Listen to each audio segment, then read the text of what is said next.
अस्सलाम वालेकुम वरहमतुल्लाहि वबरकातुह। कैसे हैं आप सब? उम्मीद है अल्लाह पाक के फजल से सब बखैर और आफियत से होंगे। सबसे पहले दुरूद और सलाम पढ़ लेते हैं। अल्लाहुम्मा सल्लि अला मुहम्मद व अला आलि मुहम्मद। दुआ है कि ए मौला कायनात हमें हर बीमारियों से महफूज फरमा, हमें सेहत और तंदुरुस्ती अता फरमा, हम पर अपनी रहमतों का नज़ूल फरमा, हमारी हिफाजत फरमा, आमीन या रब्बल आलमीन। बिस्मिल्लाहिर रहमानिर रहीम। रब्बिश्रह ली सदरी वयस्सिर ली अमरी वहलुल उक़दतम मिन लिसानी यफ़क़हू क़ौली रब्बि ज़िदनी इल्मा। आज इंशाअल्लाह हम तावुज़ और तस्मिया की सही से अदायगी करना सीखेंगे। अच्छा, सबसे पहले ये बात जान लें कि इस्तिआज़ा किसे कहते हैं। इस्तिआज़ा तावुज़ को कहते हैं। जो कॉमन गलती पढ़ते वक्त करते हैं वो ताउज़ पढ़ते हैं। यहाँ पर तावुज़ की अदायगी में वाव पर शद है, सही अदायगी तावुज़ है। आऊज़ु, इसमें पहली गलती हमजा और आइन दोनों को एक ही आवाज से अदा करते हैं, जो कि गलत है। किसी भी हर्फ को अदा करने के लिए इसके मखरज के बारे में जानना बहुत जरूरी है। हमजा को हलक के आखिरी हिस्से से अदा करना है, हलक के किसी भी हिस्से पर जोर दिए बगैर, जैसे हमजा, और आइन को हलक के दरमियान वाले हिस्से से अदा करना है। ये इन दोनों में मेन फर्क मखरज का है, तो इसकी अदायगी आइन। अच्छा, यहाँ आइन के बाद वाव साकिन है। जब वाव साकिन से पहले हर्फ पर पेश आ जाए तो वहां वाव मद होगी, यानी एक अलिफ के बराबर उसको लंबा करेंगे। यहाँ भी जो कॉमन गलती होती है उसे आउज़ु पढ़ देते हैं, बीच में से वाव को ही हज़फ कर देते हैं। तो ये बारीक छोटी छोटी गलतियों से मानी बदल जाते हैं। इसमें राल को नरमी से अदा करना है। राल को अदा करते वक्त जुबान का किनारा ऊपर के सामने वाले दो दांतों के किनारे से लगाकर अदा करना है, जैसे राल। तो कैसे पढ़ेंगे?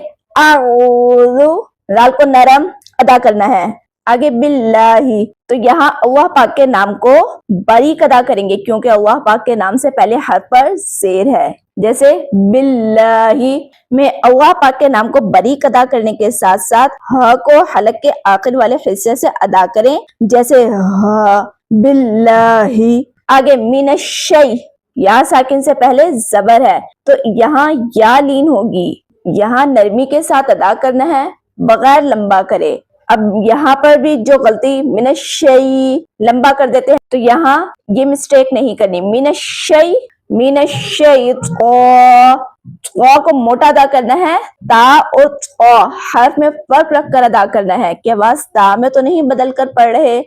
यहाँ पे निर्वा, इसमें वा को मोटा अदा करेंगे, क्योंकि जब वा पर जबर आ जाए तो इसको हर हाल में मोटा अदा करते हैं। अलिफ लाम वा, ये तीनों हरूफ शिबा मुस्तालिया हरूफ में से है, यानी बाज़ सूरतों में मोटे पढ़े जाते हैं और बाज़ सूरतों में बारीक। इस पर तफसीली वीडियो बनाई है, लिंक डिस्क्रिप्शन बॉक्स में है, तो जरूर देखें, जिससे आपको मुकम्मल आगाही हो जाएगी। आगे देखें, या साकिन इससे पहले जेर है, तो इसको एक अलिफ के बराबर लंबा करके पढ़ेंगे, जैसे वाजीमी। अब पूरी दोहराए मेरे साथ। आऊज़ु बिल्लाहि मिनश शैतानिर रजीमी। लेकिन यहाँ एक बात ज़हन नशीन कर लें कि वक्फ की सूरत में अलिफ मद्दा, वाव मद्दा, या मद्दा या लीन के बाद वाला हर्फ साकिन हो तो वहाँ 3 से 5 अलिफ के बराबर लंबा करके पढ़ेंगे। नोट करें, अब यहाँ वक्फ करूंगी मैं तो यहाँ मैं 3 से 5 अलिफ के बराबर लंबा करके पढ़ूंगी, जैसे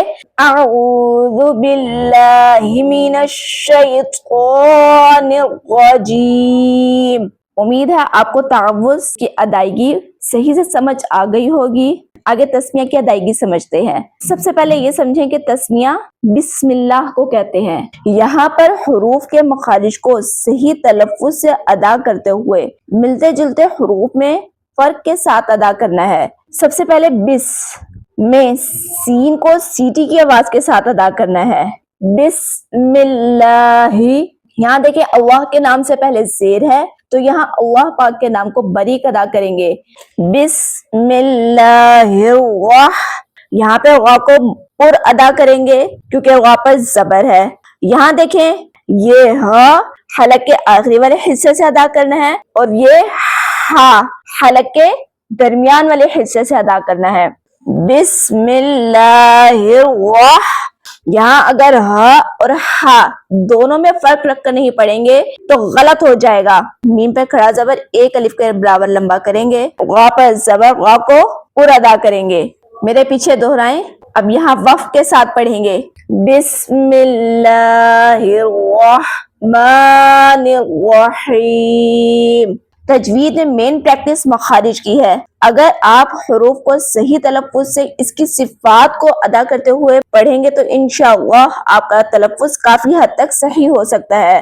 امید ہے آپ کو آج کا سبق ضرور سمجھ میں آیا ہوگا. چینل کو لائک شیئر اور سبسکرائب ضرور کر دیا کریں اور بیل آئیکن کو پریس کر کر آل پر کلک کر دیا کریں تاکہ آپ کو ہر اپلوڈ ہونے والی ویڈیو کا نوٹیفیکیشن ملتا رہے. دعاؤں میں یاد رکھیے گا. انشاءاللہ نئے سبق میں ملاقات ہوگی. السلام علیکم ورحمۃ اللہ وبرکاتہ.